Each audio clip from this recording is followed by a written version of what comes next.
बुजुर्गों, नौजवान साथियों, आज इलेक्शन का दौर है और इस इलेक्शन के दौर के अंदर हर पार्टी अपना अपना मैनिफेस्टो जो लेकर के आपके बीच में आएंगे और उस दौरान हम भी आपके बीच में आए। थोड़े दिन पहला की बात है, अब जब हमारा समझौता हुआ इंडियन नेशनल लोकदल का और बहुजन समाज पार्टी का, तो उस वक्त एक आवाज चौपालों से जहां भी बैठते हैं, भाई मोटे बजड़ा चाय पी लिया, होका पी लिया, तो वहां से एक आवाज निकल के आई। अब भाई ये लोग तो अपना चुनाव का चिन्ह बताने खातिर इकट्ठे हुए हैं, इन लोगों का तो किमें लेना देना कोनी, किमें बढ़ना कोनी, भाई नहीं होगा वो हो गया। लेकिन आप लोगों ने काल का अखबार देखा होगा, दैनिक भाष के अंदर मैं नहीं कह रहा, इस देश की मीडिया बोल रही है, जो इस देश की मीडिया हमेशा से ही हमारी तो खबर इतनी भी कौन छापी नाचती, और उन्होंने काल की बड़ी बात लिख रखी, ने बोला इंडियन नेशनल लोकदल और बहुजन समाज पार्टी 21 सीटों पर बढ़त बनी हुई है। ये पहली जीत आप लोगों की, आज तक किसी पार्टी की दूसरी का कोनिया, आपका समीकरण सबसे पहला दिया उन्होंने। और दूसरी बात है, समीकरण बढ़ने ये स्वाभाविक हो गए। आप लोगों ने बैराग जीत भी भाई क्या तो कोई मजबूत आदमी हो, फुकरा टाइम में मजबूतियां बाजू फुकरा पण ब्याह ना कर रहे हैं, हर कई दबेड़ आदमी नहीं ड्रेवड़ आदमी, वो उल्टी पुल्टी बात करे ना कर रहा है, और वो उल्टी पुल्टी बात इन्हें सेध की।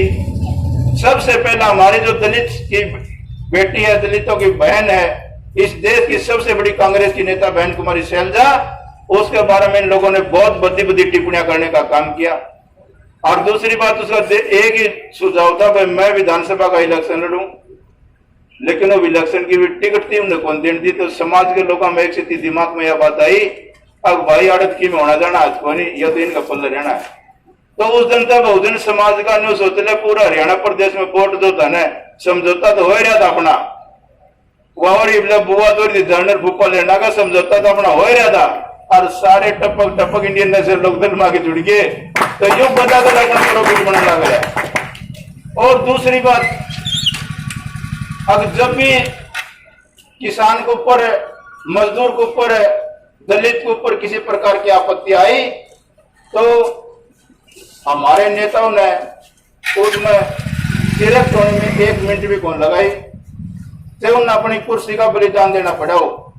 जब आप लोगों ने जानकारी इस बारे में, अगर जब इस देश के अंदर अपना जो किसान भाई था सड़कों के ऊपर बैठा, गर्मी में सर्दी में भूखा तिसाए बैठ के ने जो एक कृषि के काले कानून सरकार ने लागू करने का काम किया, तो हमारे किसान भाइयों ने बहुत बड़ी कुर्बानी दी। और उस कुर्बानी में सबसे पहले यदि किसी ने कुर्बानी देनी पड़ी इस देश के अंदर, तो उसका नाम आदरणीय सम्मानित आगे सिंह चौटाला है। चौटाला साहब ने सबसे पहले अपनी कुर्सी का ठोकर मारी, वो पहला नेता है किसान। और उसके बाद में जी बहन कुमारी मायावती ने 17 अप्रैल को, जब इस देश के जो दलित समाज के ऊपर अन्याय अत्याचार उत्पीड़न किया इन लोगों ने, और वह आवाज संसद में उठाने का काम किया, तो इन लोगों ने बहन जी को बोलना यानी हु अल्लाह करके शोर शराबा करके सुनने कौन दिया किसी ने। तो उस वक्त बहन जी ने एक शब्द निकाला, ने बोला, भाई अब इस देश की जो सबसे बड़ी पंचायत है, उस पंचायत में हमें बोलने का मौका यदि नहीं है, तो बोला भाई मैंने इस संसद के अंदर रहने का भी कोई अधिकार को नहीं। और बहन कुमारी मायावती ने तुरंत कुर्सी का ठोकर मारने का काम किया। ये दूसरा बलिदान देने वाले लोग हैं। तो भाई हमारे साथ में नेता भी मजबूत है और समीकरण भी सूत्रे बन रहे हैं। नेता भी मजबूत और समीकरण भी सूत्रे बने, बात तो परिणाम न्यारे आऊंगे, इस बारे में आपने बेरा है। आगे सब क्षेत्र के अंदर माधुमपुर की बात करूं, और एक बात हो रही है कि जब किसान की बात आई, तो आपने देखा होगा बालसंद गांव के अंदर एक किसानों का एक बहुत बड़ा सम्मेलन हुआ, जिसमें मुख्य अतिथि हमारे उत्तर प्रदेश से चल करके टिकैत साहब आए थे। उस प्रोग्राम का जो संयोजक था भाई रणदीप लोचन था। इस भाई रणदीप लोचन ने किसानों की इतनी बड़ी लड़ाई कुर्बानी करी और संयुक्त मोर्चा का सदस्य भी रहे और हमेशा से किसानों के बीच में भी रहे। तो सम्मान के योग्य समीकरण इतने सुथरे बन गए और ये धक्कते बन गए। अगर 1,70,000 वोट के करीब है आदमपुर क्षेत्र में, और 1,70,000 वोटा में सोच ले 40,000 वोट तो दलित समाज के हो गए। और भाई 60-62 वोट किसान समाज के हो गए, तो टोटल वोट 1 लाख के ऊपर बैठ गया बना, बाकी रह गए 17,000। और 17,000 में से भी वो जो वोट था ना दलित का, बैकवर्ड का, जितना भी था पिछड़ा, वो सारा का सारा एक जगह पड़ा करता हमेशा से।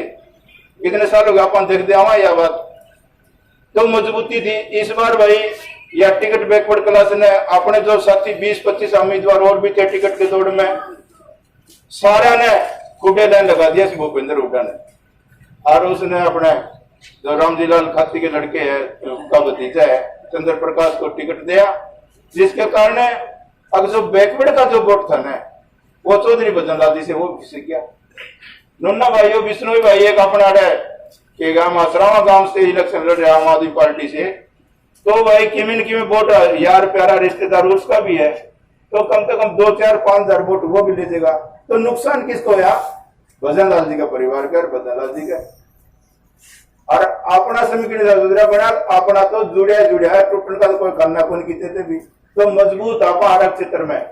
तो इसलिए इस मजबूती को बरकरार रखते हुए और आप लोगों का ये हौसला हमने दिखाई दे रहा है, अब आप इस गढ़ नहीं पर तोड़ के छोड़ोगे। तो सम्मानित साथियों, वो एक पुरानी कहावत है, अब भाई जिसे हाथी चश्मा लगा के चलेगा तो उठेगी धूल, और उस धूल में ना रहेगा पंजर ना रहेगा फूल। तो इसे समीकरण बना लग रहे हैं, तो ये सुनहरी अवसर आपने खोना कोनी। और इन शब्दों के साथ एक बात और है, अगर रही गई छोटी मोटी बात और रह जाएगी न, तो आने वाली 25 सितंबर को अपने ताऊ देवीलाल चौधरी देवीलाल जी उप प्रधानमंत्री, उनका सम्मान दिवस उचाना के अंदर मनाया जा रहा है। और उस सम्मान दिवस पर बहन कुमारी मायावती जो मुख्य अतिथि होगी, और आप लोगों से प्रार्थना कि आप उस प्रोग्राम में गाड़ी भर भर के जितने भी आपको ज्यादा से ज्यादा आने का काम करें, और वो प्रोग्राम उतनी तरह मजबूत होगा तो बहन जी और चौधरी ओम प्रकाश चौटाला जी इस देश में एक नया अध्याय लिखने का काम करेंगे।